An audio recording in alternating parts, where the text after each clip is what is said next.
Bom, vamos lá então para a nossa reflexão. Nós estamos iniciando esta série chamada Intimidade com o Pai. Deixa eu falar um pouquinho dessa série aqui, rapidamente. Ela tem o intuito de nos levar a ter uma vida mais íntima com o Pai, uma vida mais próxima com o Pai, ok? E nós acreditamos que existem alguns caminhos, algumas coisas a serem feitas para criar essa intimidade com o Pai. A primeira delas, que eu vou estar falando com a gente hoje, é referente à oração. É impossível desenvolver uma intimidade com o Pai sem uma vida de oração. Semana que vem, o Val vai estar falando para a gente sobre uma vida diante da Palavra de Deus. Nós acreditamos que o alicerce para uma vida íntima com Deus é a oração e a palavra. É interessante que em Atos capítulo 6, os apóstolos eles estão lá diante de uma diversidade de coisas, por exemplo, atender as viúvas, atender os necessitados, e então eles fazem o quê? Eles votam e elegem os diáconos. E eles dizem assim: quanto a nós, os apóstolos, nós dedicaremos ao ministério da oração e da palavra. Então, se você quer ter uma vida íntima com Deus, você precisa ter uma vida de oração e uma vida de meditação na palavra. Com o resultado de uma vida de oração e meditação, o Fabiano vai falar para a gente sobre uma vida de entrega, de rendição à vontade de Deus, e Oséias encerra essa série falando sobre o resultado de tudo isso aí, que é uma vida de adoração. Qual é o fim principal do homem nessa terra? É adorar a Deus, é gozá-lo para sempre. Então nós acreditamos que para uma vida íntima diante de Deus, você precisa estar alicerçado nessas quatro âncoras: oração, palavra, resulta em entrega, gerando uma adoração na sua totalidade. Ok? E hoje nós vamos falar então sobre a prática da oração. Quais são os benefícios que a oração nos traz? Ela nos livra de viver num estado, de operar num estado de ansiedade. Dizem que se tem algo que a nossa época, que a nossa era vive hoje, operando assim de uma forma tremenda, é no estado de ansiedade. Diz que todos os seres humanos da nossa época pós-moderna, eles são ansiosos. É gente que está o tempo todo comendo a unha, é gente que está o tempo todo aqui, mas pensando o que vai fazer daqui meia hora, o que já vai fazer segunda. Gente multifuncional. É gente que está conversando com alguém no celular, está ouvindo música, está respondendo o pai, está respondendo a mãe. Isso gera em nós ansiedade. É lógico que existem alguns graus de ansiedade que a gente precisa tomar remédio. Isso aí é indiscutível. Eu estou falando aqui do andar aqui de baixo, quando a pessoa não tem enfermidade. Todos nós temos crises de ansiedade. Isso é normal.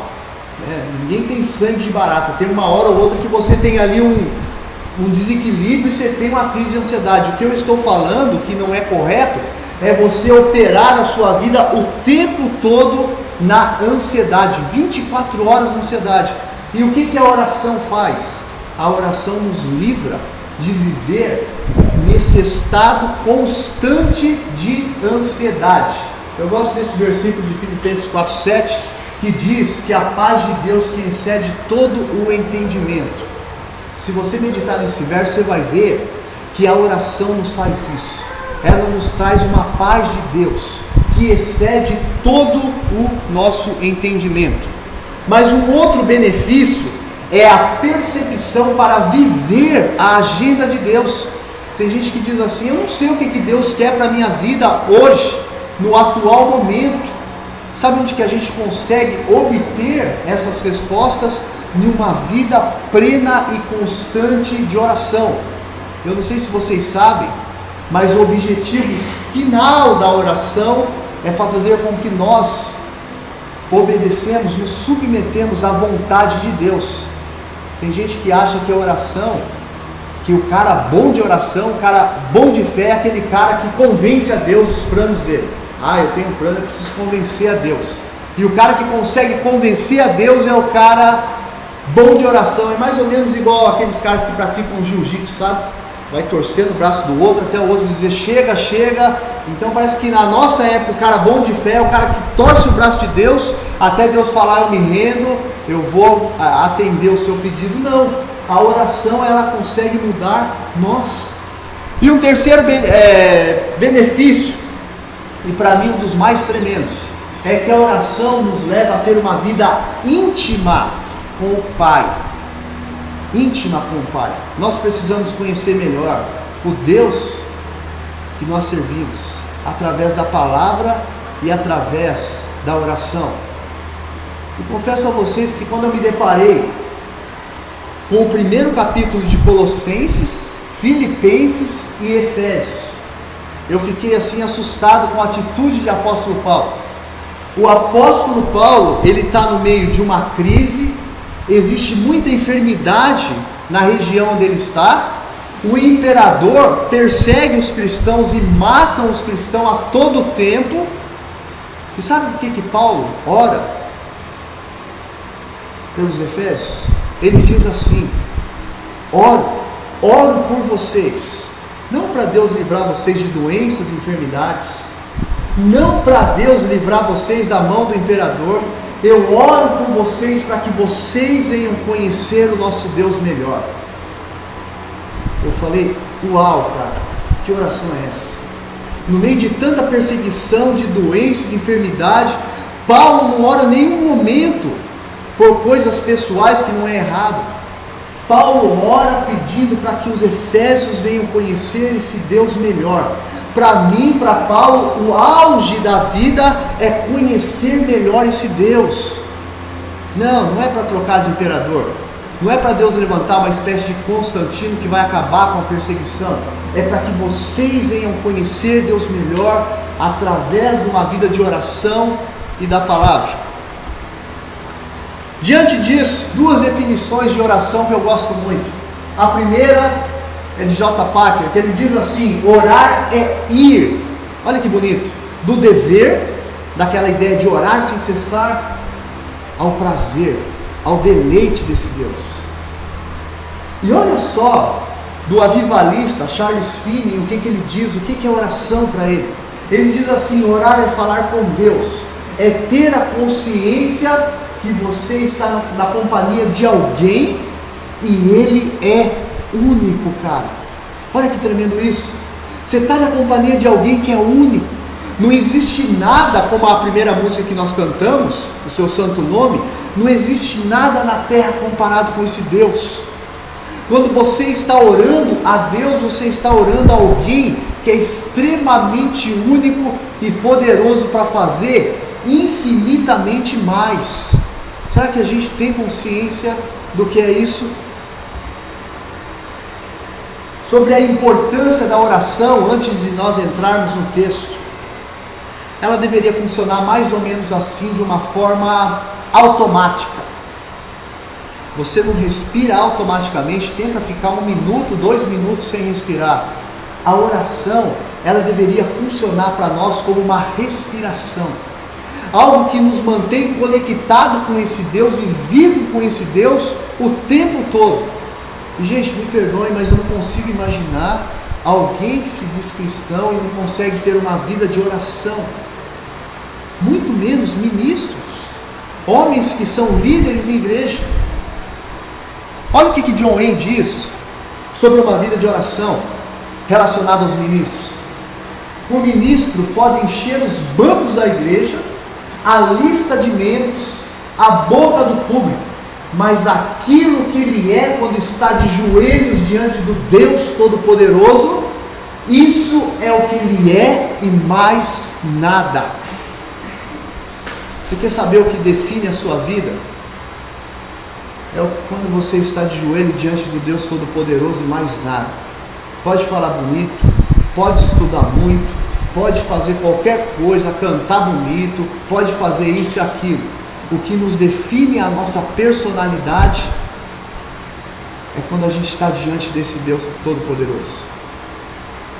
Eu queria meditar aqui rapidamente com vocês sobre o Evangelho de Marcos, precisamente sobre a vida de Jesus. Esse Evangelho vai mostrar 4 vezes que Jesus ora. Por causa do nosso tempo, a gente vai comentar rapidinho sobre 3 vezes que Jesus ora no Evangelho de Marcos. E ali tem lições preciosas para nós. Abre aí, por favor, a sua Bíblia, em Marcos capítulo 1, do 35 ao 38. Aqueles que querem acompanhar na Bíblia aí, abre aí, mas eu vou projetar aqui também.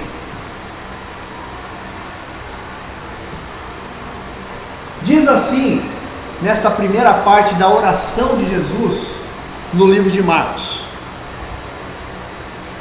de madrugada, quando ainda estava escuro, Jesus levantou-se, saiu de casa e foi para um lugar deserto, onde ficou orando.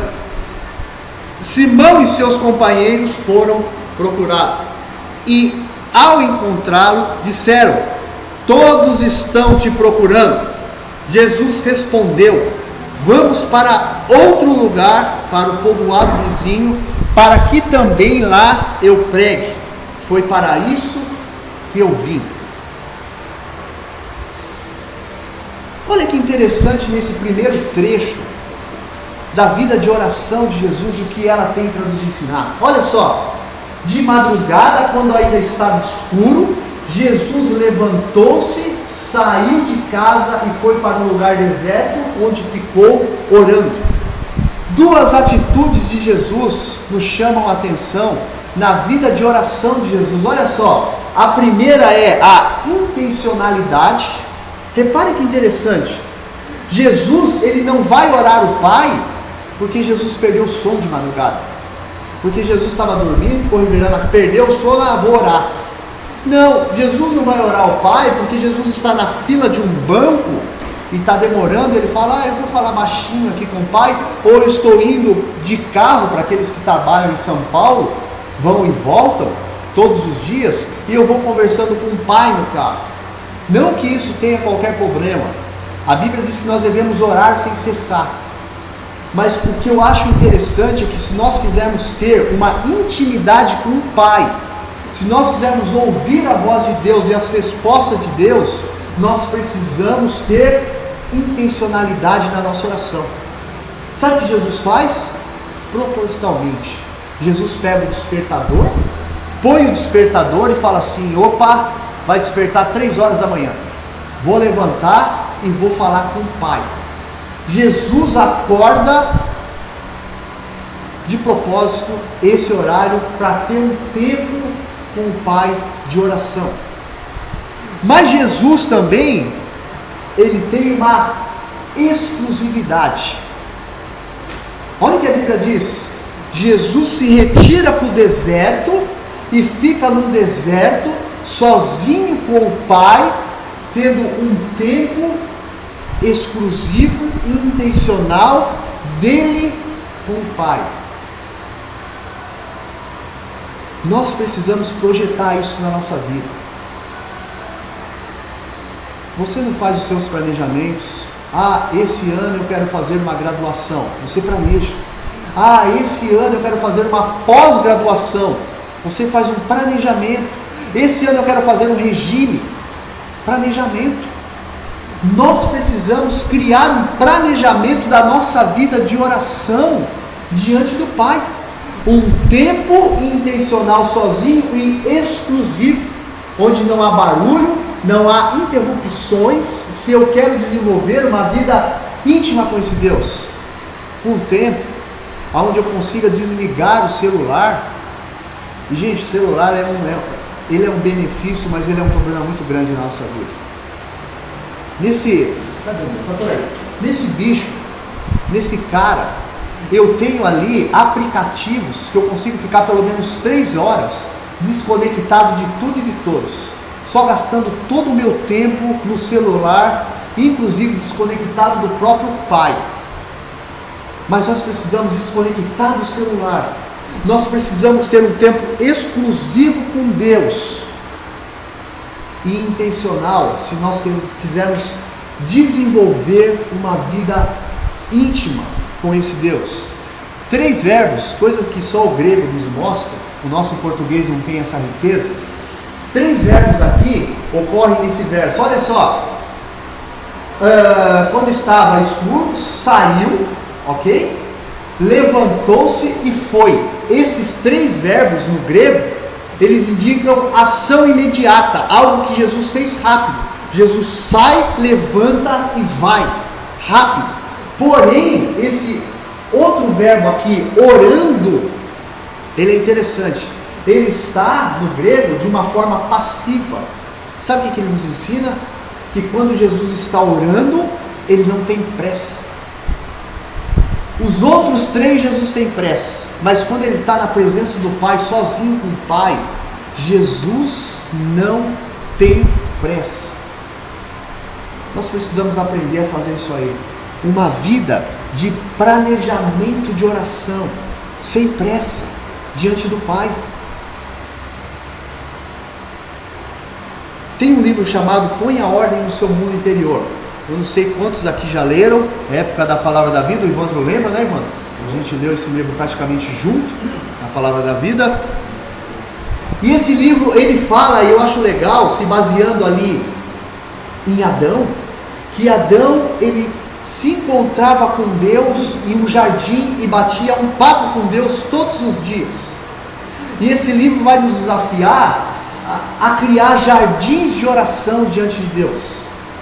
Não meramente num lugar florido, bonito, cheio de flores, mas você precisa ter um jardim de oração diante desse Deus. Um lugar que você consiga se encontrar quase que todos os dias com esse Deus e ficar sozinho com Ele. O seu jardim de oração pode ser uma poltrona da sua casa, pode ser seu escritório, a sua garagem. Sabe aquele horário que você olha e fala assim: opa, as crianças dormiram, está silêncio agora eu posso ter um tempo com esse Deus, eu posso ouvir a voz desse Deus, acalmar o meu coração e fazer esse exercício. Nós precisamos criar jardins de oração na nossa vida, se nós quisermos ter uma vida íntima com esse Deus. Qual é o jardim de oração que você tem criado na sua vida? Eu tenho feito exercício, e eu queria desafiar vocês a fazer esse exercício, o quanto é bom esse exercício. Tenha um tempo a sós com Deus, 15 minutos, você e esse Deus sozinho. Se for preciso para acalmar o seu coração, coloque uma música de fundo. Depois, sabe o que você faz? Feche os seus olhos, se desligue de tudo, ore a esse Deus, coloque a sua ansiedade, coloque os seus desejos. Não é errado isso. Jesus nos ensinou na oração do Pai Nosso, pedir o pão de cada dia, além de querer conhecer o melhor. E depois, sabe o que você faz? Eu queria desafiar você a ficar pelo menos 5 minutos em silêncio. Tente ouvir a voz desse Deus no seu coração. Depois que você falou com esse Deus, fique em silêncio. Feche os seus olhos, concentre-se e tente ouvir a voz desse Deus dentro do seu coração.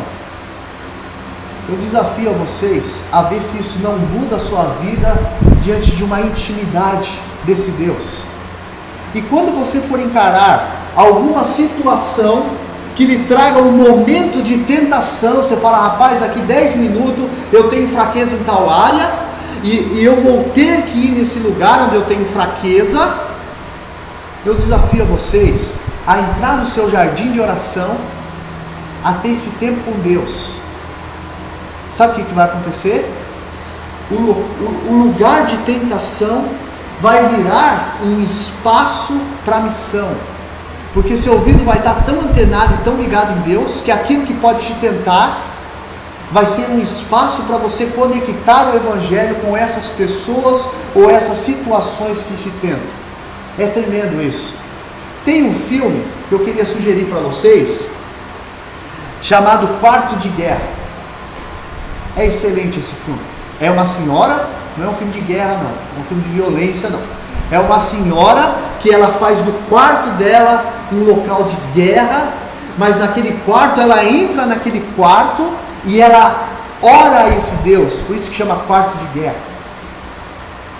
É nesse quarto que ela trava as batalhas com o mundo e com as dificuldades dela através da oração. Nós precisamos criar jardins de oração. Se nós quisermos ter intimidade com Deus, esquece, gente, é muito pouco que a gente faz aqui domingo. Se nós não criarmos jardins de oração, o outro alicerce é a palavra, mas eu vou deixar semana que vem para o Val. Se nós não criarmos jardins de oração para intimidade com esse Deus, esquece. A gente nunca vai conseguir ouvir a voz dele como Jesus ouvia. E o texto continua. Olha só como que Jesus trata a oração e as suas prioridades. O texto continua dizendo assim, esse texto que nós acabamos de ler. Simão e seus companheiros foram procurar, e ao encontrá-lo disseram: todos estão te procurando. Jesus respondeu: vamos para outro lugar, para os povoados vizinhos, para que eu também lá eu pregue. Foi para isso que eu vim. Olha que interessante. Quando eles encontram Jesus, eles dizem: todos estão te procurando. Olha como às vezes a gente pensa assim: Jesus orava muito porque Jesus era um monge, Jesus tinha todo o tempo do mundo, não é verdade? Mas você vai ver que a coisa não é muito bem assim não. Existia uma multidão que andava atrás de Jesus, querendo se alimentar, querendo cura, querendo isso, querendo aquilo. Jesus, ele é extremamente atarefado. E essas distrações, elas competem o tempo de Jesus. Jesus simplesmente fala assim: quer saber? Agora eu vou ter o meu jardim de oração com o Pai. Eu vou me retirar e vou ter um tempo de oração com o Pai. Pedro acha Jesus.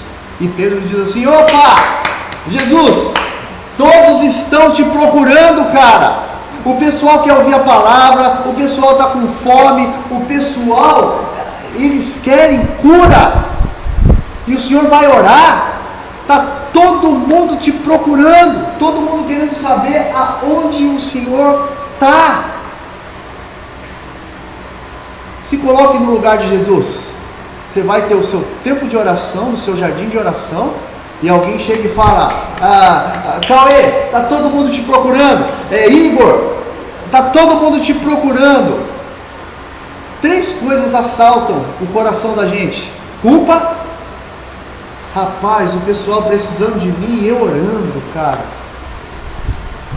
O senso de urgência, né? Todo mundo precisando de mim aqui agora e eu orando. E a pior das sensações, que é o senso de relevância. A gente pode correr o risco de achar que é bom. Eles estão precisando de mim. Eles estão me procurando. E engraçado que essas 3 sensações nos afastam de Deus, porque isso não tem nada a ver. Mas sabe o que eu acho interessante? É a resposta de Jesus. Tem uma multidão precisando dele, tem gente de todo tipo precisando dele. Olha o que Jesus fala. Jesus diz assim: vamos para outro lugar. Jesus, mas a multidão? A multidão precisa do Senhor? Não, vamos para outro lugar. Jesus, ele frustra Pedro, que inclusive era dessa região de Cafarnaum.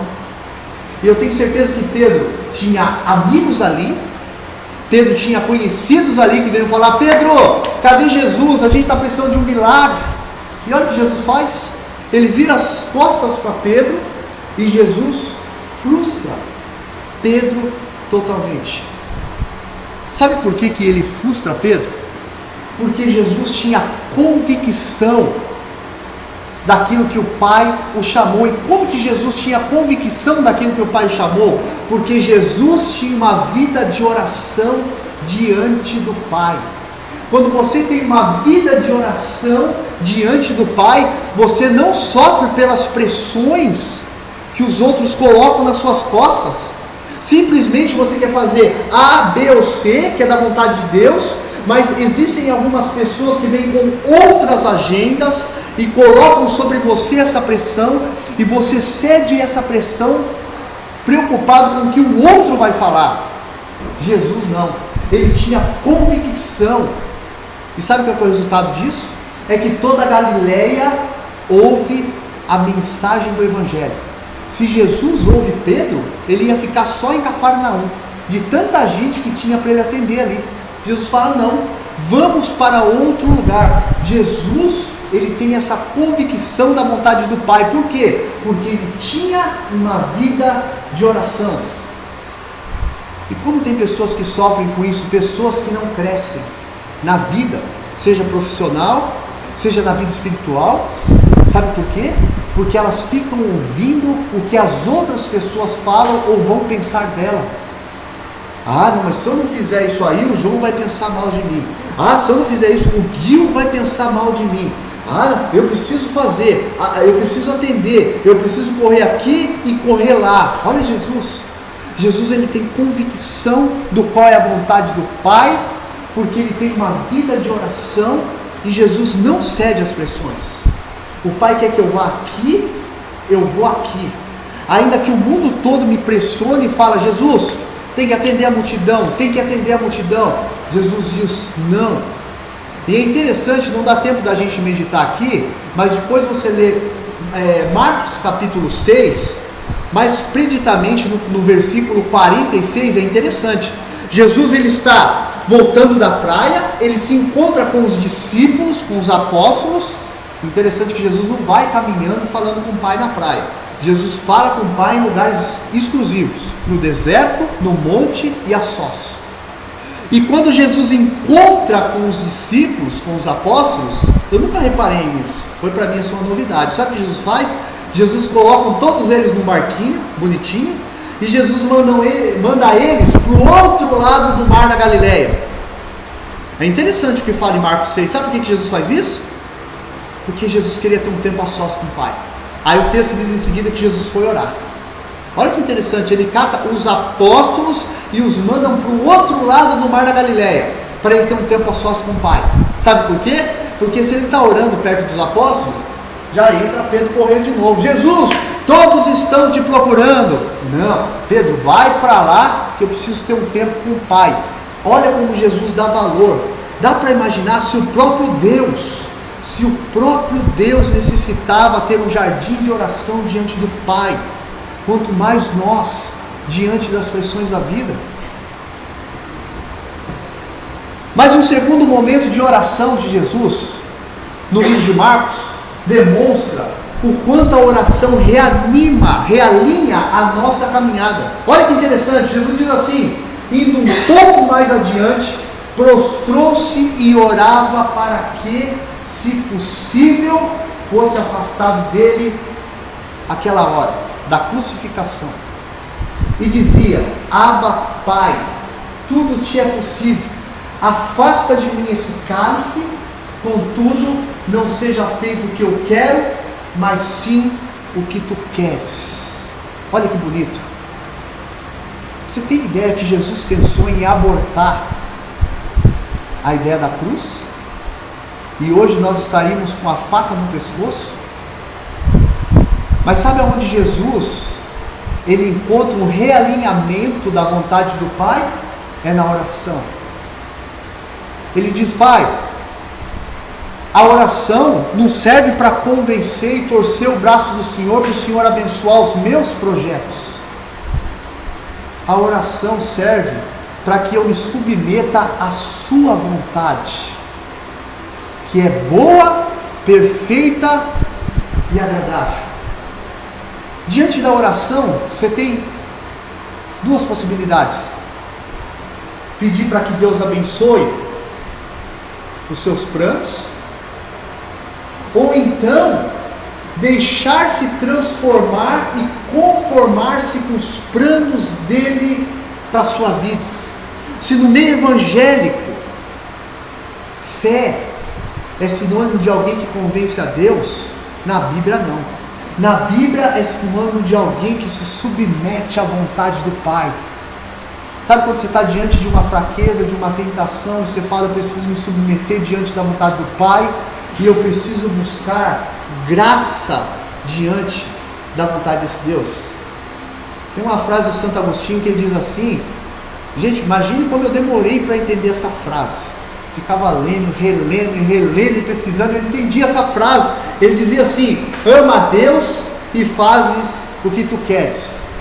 Eu falava, gente, que frase é essa? Ele é filósofo, que frase é essa de Agostinho que eu não consigo entender? E depois eu entendi a essência dessa frase. Agostinho está dizendo o seguinte, que aqueles que amam a Deus, priorizam as coisas de Deus, você pode pedir o que você quiser que o Pai vai fazer. Porque quem ama e prioriza o reino, pede coisas direcionadas ao reino e à glória de Deus. Mais ou menos o que João capítulo 14, Jesus diz, pede o que quiseres e eu vos farei. E eu falava para a Aline em casa, nossa, mas Jesus está dizendo para pedir o que quiser mesmo, Ele vai fazer. Só que aí no versículo posterior ele diz assim, para que o Pai seja glorificado. Peçam a Ele, mas algo que glorifique o Pai. Não que você não tem que pedir o pão nosso de cada dia, não é errado. Mas peça algo que glorifique o Pai, que faça a expansão do reino, e Jesus promete que o Pai vai realizar. Aí eu comecei a entender essa frase de Santo Agostinho. Para nós caminharmos para o final, a última oração de Jesus no livro de Marcos, ela acontece na cruz. Quando Jesus está carregando todos os nossos pecados, passados, presentes e futuros, numa agonia total, Jesus diz assim, o texto, por volta das 3 horas da tarde, Jesus bradou em alta voz, Eloi, Eloi, lama sabachthani, que significa, Deus, meu Deus, por que me desamparaste? Você consegue entender a agonia de Jesus aqui? É a primeira vez na Bíblia que Jesus não chama Deus de Pai, mas Ele chama de Deus meu. Sabe por quê? Porque Jesus está naquela cruz trocando de lugar comigo e com você. Por isso que Ele não se dirige como Pai, chama de Deus meu. Sabe o que Jesus está sofrendo aqui? Porque Jesus está sentindo toda a nossa humanidade na dele. É como se Jesus estivesse falando, que coisa horrível é essa humanidade das pessoas. Essa humanidade que puxa para estar longe do Pai. Essa humanidade que não quer nem saber do Pai. Jesus está na cruz aqui, trocando de lugar com nós e sentindo toda a nossa humanidade. Alguém um dia perdeu todo o relacionamento com o Pai na cruz, para que eu e você hoje tivéssemos relacionamento com Ele através da oração. Alguém um dia se sentiu altamente separado do Pai. Alguém foi esquecido pelo Pai, para que nós fôssemos lembrados na eternidade por Ele. Este é o custo da oração que nós praticamos diariamente. Jesus nos tornou filhos de Deus. Sabe o que é ser filho? Ser filho é ter acesso a um Deus através da oração. Quantos de nós temos prazer em falar com esse Deus através da oração? Eu gostaria de pedir para você abaixar sua cabeça agora para a gente encerrar. E eu gostaria de fazer esse exercício rapidamente com você. Você consegue ficar em silêncio por 2 minutos e tentar ouvir no seu coração o que Deus está falando para você nesse exato momento da sua vida? Quem sabe se você precisa se arrepender de algumas coisas que você fez? Quem sabe se você precisa pedir perdão a Ele e ativar a sua vida de oração e criar um jardim de oração, pedir perdão a alguém. Eu gostaria que você ouvisse a voz desse Deus, o que Ele está falando para você nesse exato momento. E que no seu lugar, no seu coração, baixinho, se você quiser, que você respondesse a esse Deus o que você está ouvindo dele agora.